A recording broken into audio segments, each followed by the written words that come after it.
பிஸ்மில்லா ரஹ்மான் ரஹீம். அஸ்ஸலாமு அலைக்கும் ரஹ்மத்துல்லாஹி வபரகாத்துஹு. அல்லாஹும்ம ஸல்லி வஸல்லிம் அலா முஹம்மத். நீங்க மஜித்ல சில முஸ்லிமான மக்களை பார்த்திருப்பீங்க.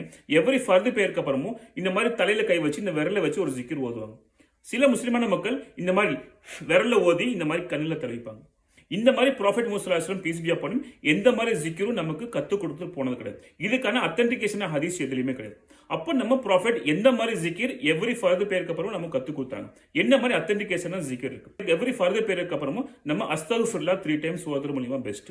அதுக்கப்புறம் அல்லாஹும்ம அன்த ஸலாம் வ மின்க ஸலாம் தபாரகத யா தலலி வல் இக்ராம் இது ஓதுறது மூலியமா நன்மை இருக்கு. அது இல்லாம ஹதீஸ்ல வருது, எந்த முஸ்லீம் எவ்ரி ஃபர்து பேருக்கு அப்புறமும் ஆயத்துல் குர்சி ஓதிட்டு வருவாங்களோ அவங்க ஜன்னத்துக்கு போறதுக்கு தடையா இருக்கிறது ஒன்னே ஒன்று அவங்க மௌத்து மட்டும் தான் சொல்லிட்டு.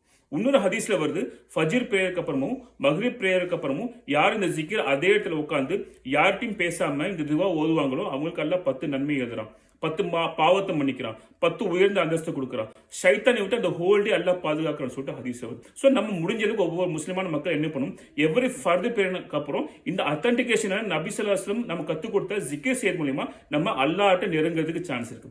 நம்ம ப்ராஃபெட் முஹம்மது ஸல்லல்லாஹு அலைஹி வஸல்லம் செஞ்ச விஷயத்தை செய்யறது நமக்கு ரிவார்டு கிடைக்குது. ஆனா தலையில வச்சு செய்யறது மூலியமா விரல வச்சு ஓத மூலியமா இது ஒரு இன்னோவேஷனா மாறிடுது. நீங்க ஏதாவது ஒரு முஸ்லீம் பண்றது நீங்க போய் பாத்தீங்கன்னா நீங்க அவங்களுக்கு போய் அழகான முறையில் எத்தி வைங்க. நம்மளோட கடமை என்ன தெரியுமா, யாராவது ஒரு முஸ்லிமான மக்கள் தப்பான விஷயம் செஞ்சாங்கன்னா அவங்களுக்கு அழகான முறையில் போய் எத்தி வைக்கிறது நம்மளோட கடமை. செய்யறது செய்யாதது அல்லாஹ்வோட கையில இருக்கு.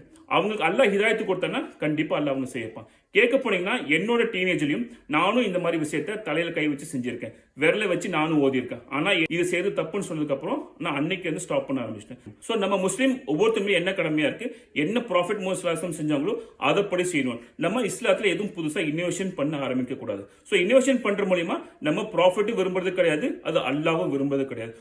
அத்தன்டிகேஷனா ஹதீஸை கத்துட்டு அதைப்படி ஃபாலோ பண்றதுக்கு அல்லாஹ் உங்களுக்கும் தௌஃபீக் செய்வானாங்க, எனக்கும் தௌஃபீக் செய்வானாங்க. அஸ்ஸலாமு அலைக்கும் ரஹ்மத்துல்லாஹி வபரகாத்துஹு.